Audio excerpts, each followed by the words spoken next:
test is in 4 parts: Part 1, Part 2, Part 3, and Part 4. Now look at Part 1. Part 1. There will be time for you to read the instructions and questions, and you will have a chance to check your work. All the recordings will be played once only, and you will hear a conversation between two people talking about insecticide. First, you have some time to look at questions 1 to 5.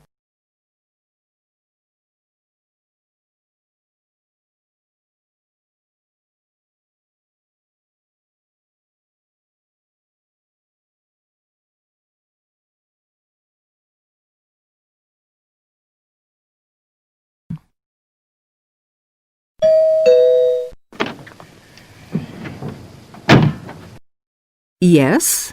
Oh, good morning, madam. I'm from Pestaway Market Research. I'm doing consumer research in this area. I wonder if you'd mind telling me, do you use Pestaway in your home? Pestaway? Oh, the insecticide thing. Well, yes, as a matter of fact, I do. What do you use it for, madam? Fleas, ants, cockroaches, woodworm? Oh, cockroaches. This is an old house, you see, and we often get cockroaches in the kitchen. I tried scrubbing and disinfecting, but it didn't seem to do much good. And then I heard a commercial about Pestaway, so I thought I'd try that. Was that on TV? No, it was radio, one of those early morning shows. You heard it advertised on the radio? Fine. And you say you use it in the kitchen. Do you use it anywhere else in the house? In the bathroom, say? Oh, no. We've never had any trouble anywhere else. We get the odd wasp in the summer sometimes, but I don't bother about them. It's the cockroaches I don't like. Nasty, creepy, crawly things. And you find Pestaway does the trick? Well, yes, it's quite good. It gets rid of most of them. How long have you been using it, madam? Oh, let's see. About 2 years now, I think. About 2 years. And how often do you find you have to spray? Oh, I give the kitchen a good spray round the skirtings and under the stove, you know, about every 6 weeks. Every 6 weeks or so, I see. Before you hear the rest of the conversation, you have some time to look at questions 6 to 10.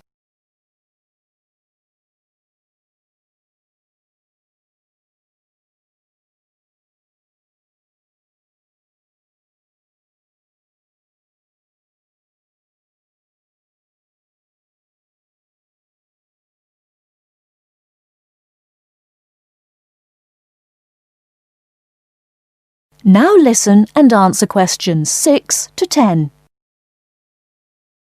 About every 6 weeks. Every 6 weeks or so, I see. Where do you buy your Pestaway, madam? A supermarket? Chemist? Oh, no. I get it at the little shop at the end of this street. They stock practically everything. It means taking a bus if I want to go to the supermarket. Well, thank you very much, madam. Oh, could I have your name, please? Mrs. Edgerton. Mary Edgerton. That's E-G-E-R-T-O-N. E-G-E-R-T-O-N. And the address? The address is 12 Holly, Peterford. 12 Peterford. And may I ask your age, madam? Oh, well, just put down I'm over 50. As you like, Mrs. Egerton. And occupation? Housewife? Well, I used to be a telephonist before I married. I had a very good job at the post office, but what with a husband to look after and 4 children to bring up, it doesn't leave you much time, does it? Occupation, housewife. Well, thank you very much for your time, madam. You've been most helpful. That is the end of Part 1. You now have half a minute to check your answers.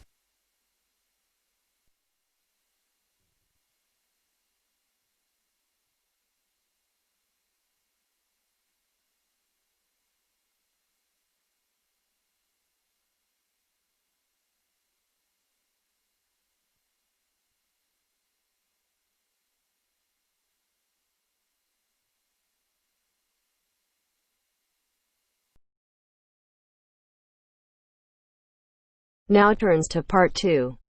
Part 2. You will hear a conversation between a student and an accommodation officer. First, look at questions 11 to 14.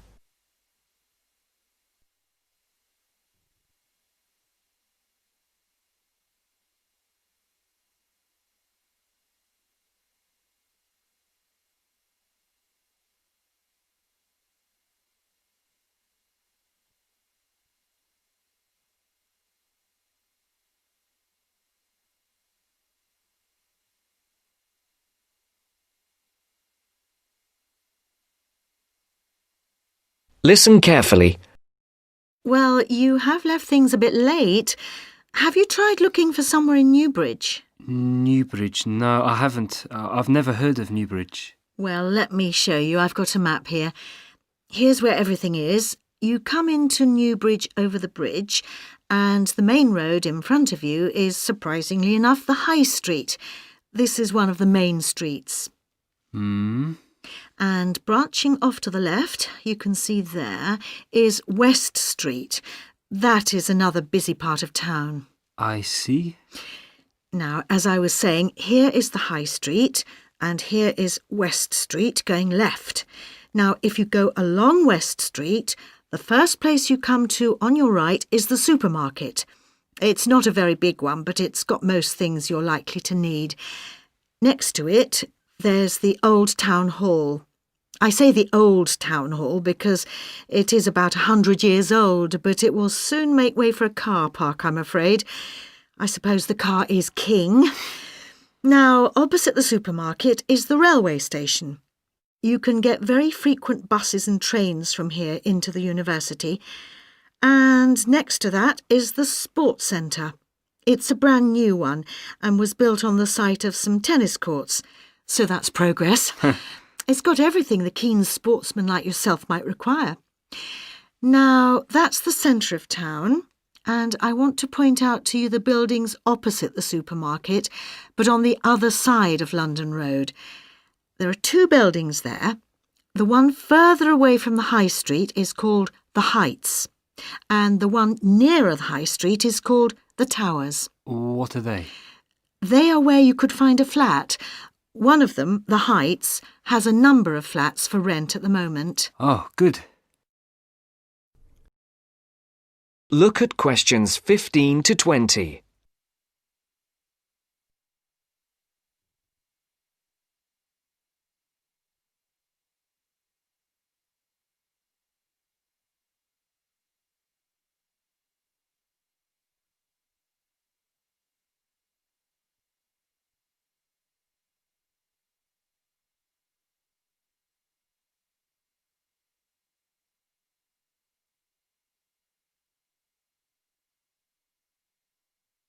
You will now listen to the second part of the talk. Now, the first one is flat 4. That's a nice flat with a balcony, and you need to apply to the Newbridge Accommodation Agency to ask about that one. You'll find their number in the phone book. Number 6 is another nice one which has been empty for a while, and you can ring the owner directly, I think. Yes, I've got her number written here. There it is. Right, thank you. Good. Now, number 8 is a re-advertisement. What do you mean? Well, it did have a tenant, but now it is for rent again, so I'd like to ask about that one. Leave it with me and I'll look into it for you. Then we can talk about it when I've got more information. OK. Are there others in this block? Yes, there's number 10. Now, this one's a bit strange. It's advertised with an agency as well as privately in the local paper. Normally, if it's advertised through an agency, you shouldn't really go behind the agency and go directly to the owner. But on this occasion, I suggest you just answer the advert here in the newspaper, which the owner has obviously put in. OK. Finally, there is number 14. This is with the New Start agency. This is an agency started by the girl who was my assistant here, and she left to make money for herself, so she's not my favourite person. But I'm afraid I would have to advise you to go through the agency anyway. Again, their number is in the phone book. All right, is that something for you to be starting with? That's great. But what kind of place is Newbridge? It's a nice place. It was developed about 100 years ago, really for people who worked in the factories around there. They were clothing factories and everyone worked in them, men, women, boys and girls. Then, when the factories closed down, things got very difficult for the town. There was a huge amount of unemployment until a few years ago when, in the telecoms boom, a company making mobile phones started up. I think your phone was made in Newbridge. And now this company employs most of the people in the town. There are new housing estates on the edge of the town, but they're mostly occupied by young families, and there isn't much student accommodation there. Most flats and so on are in the centre.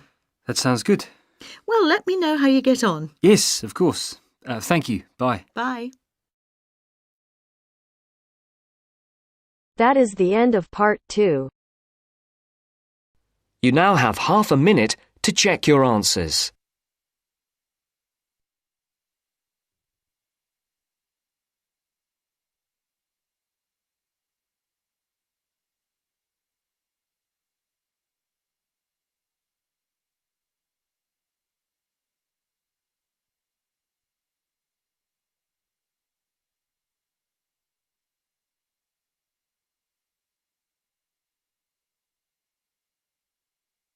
Now turns to part 3. Part 3. You will hear the overseas student officer talking to some new students about the arrangements for an excursion to Ironbridge. First, you have some time to look at questions 21 to 25.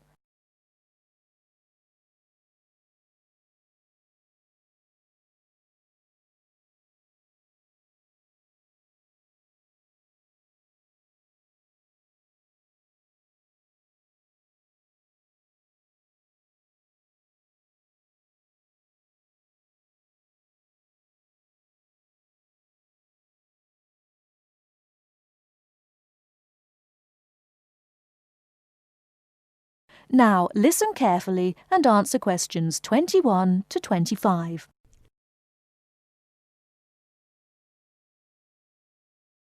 Hello everyone, my name is Pamela Sutcliffe and most of you already know that I'm the Overseas Student Officer here at Salopian Technical College. Next Tuesday, the 28th of September, we have arranged an excursion for all new students to the important historical town of Ironbridge. We are hoping you'll all come, because not only is the history of Ironbridge very important and interesting, but also an excursion like this is a relaxed and fun way to get to know each other. Ironbridge is about 55 kilometres from here, and we'll be travelling by the college bus, which holds 40 people. If there are more than that, we'll bring a couple of staff cars as well, though I might ask you to indicate on the list if you have a car and would be willing to take a couple of passengers.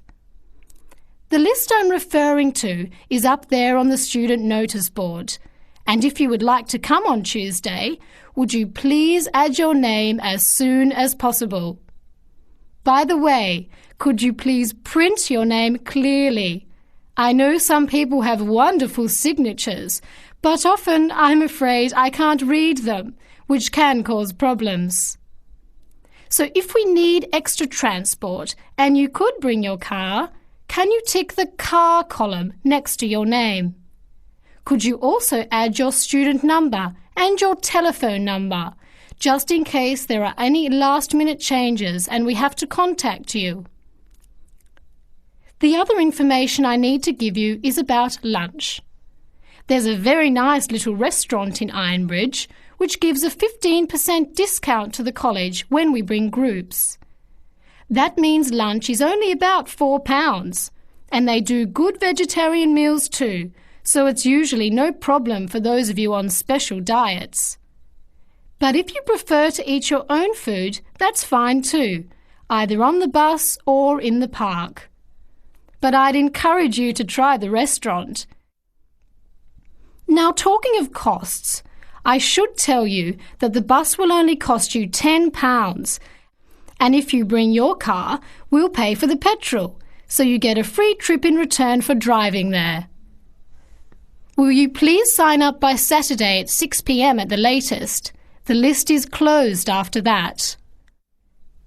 We will depart at 9:30 a.m. sharp on Tuesday morning, so please make sure that you arrive at least 15 minutes before so that you can find a seat and get settled on the bus.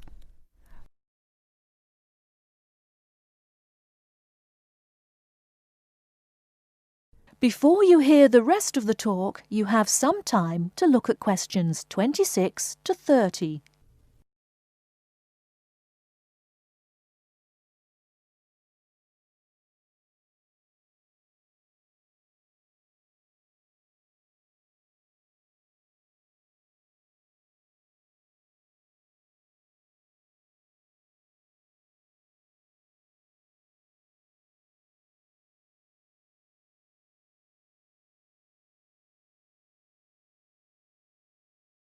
Now listen and answer questions 26 to 30.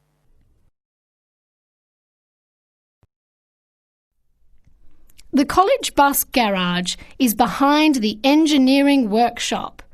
It's quite easy to find. If you come here to the Student Union building, then walk east down the avenue until you get to the childcare centre on your left, and then turn left and walk past the sports centre and the tennis courts, which are both on your left. Cross over Central Square, and opposite you is the engineering workshop. Walk around the back and you'll see the bus.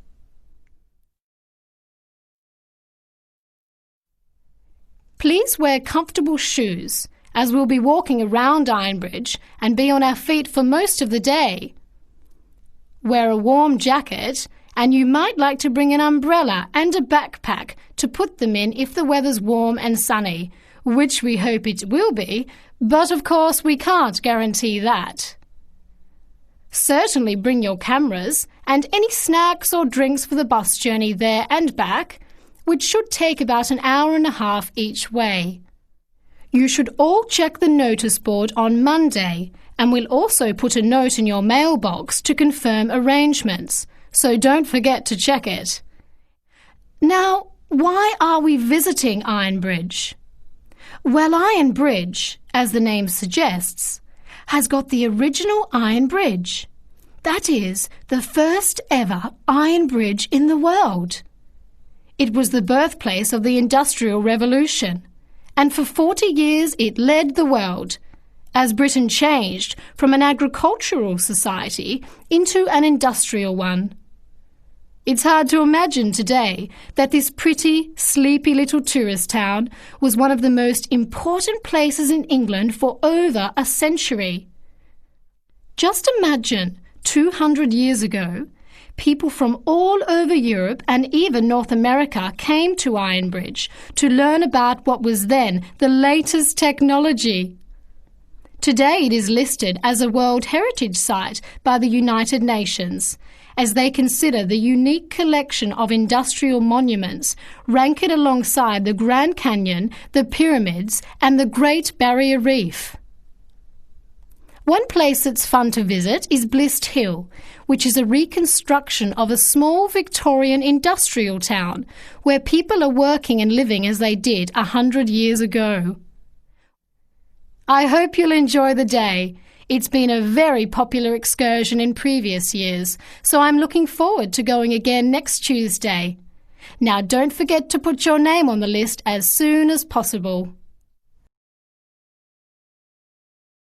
That is the end of part 3. You now have half a minute to check your answers.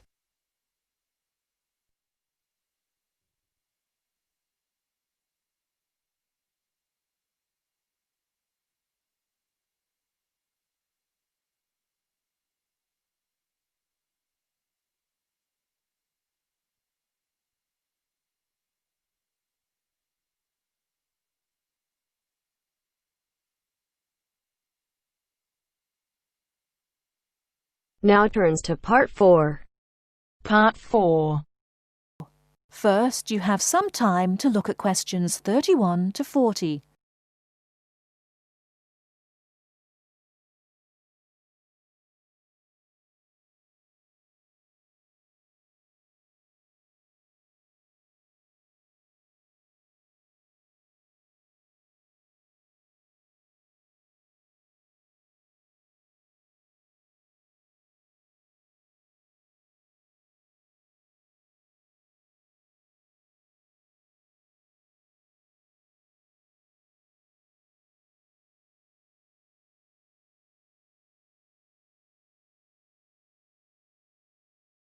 Now listen carefully and answer questions 31 to 40.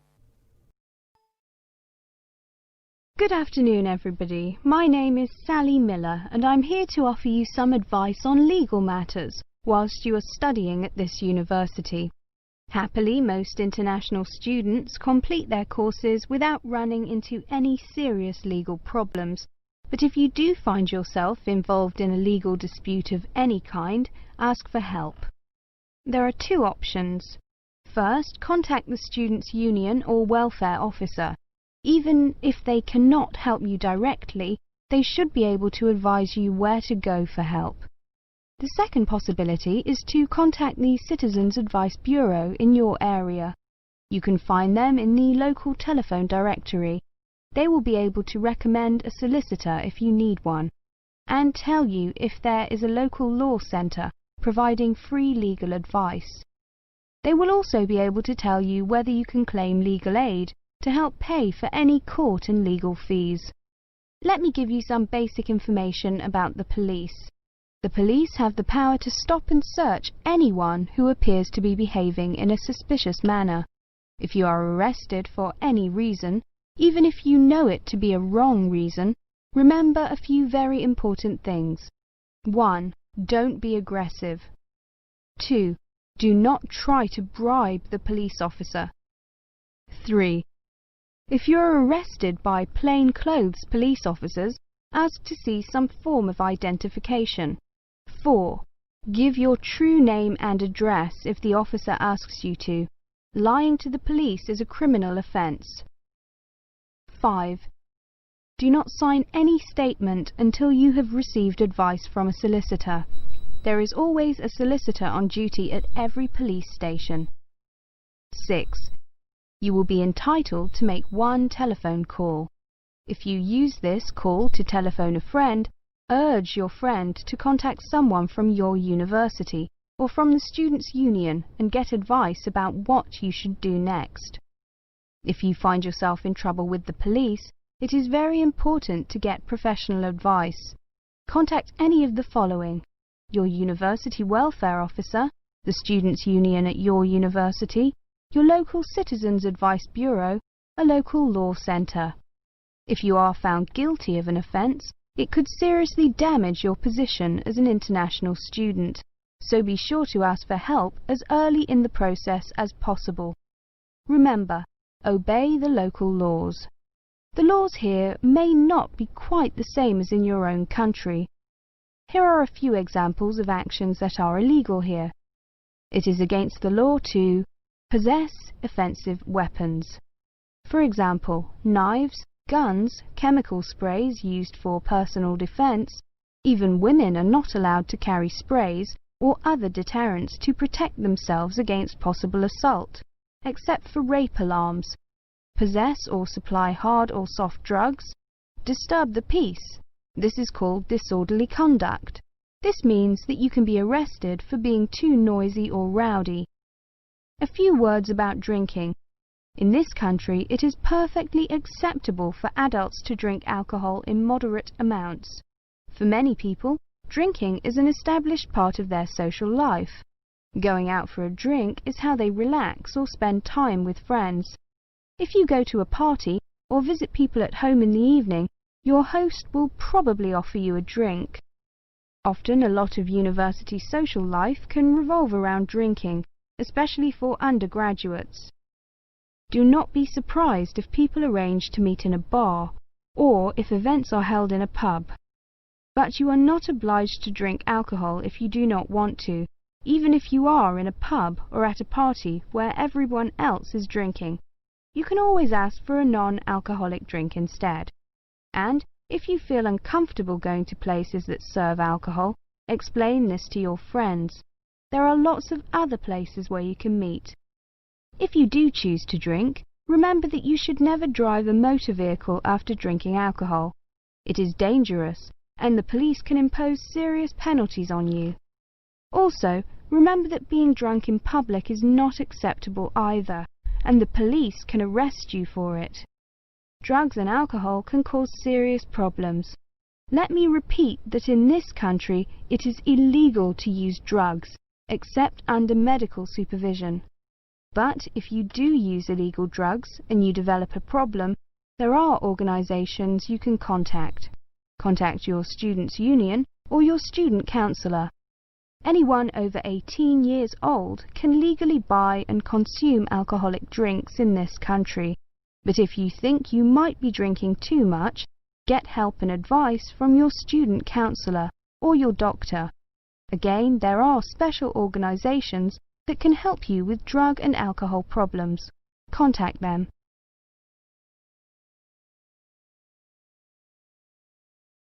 That is the end of part 4. You now have half a minute to check your answers.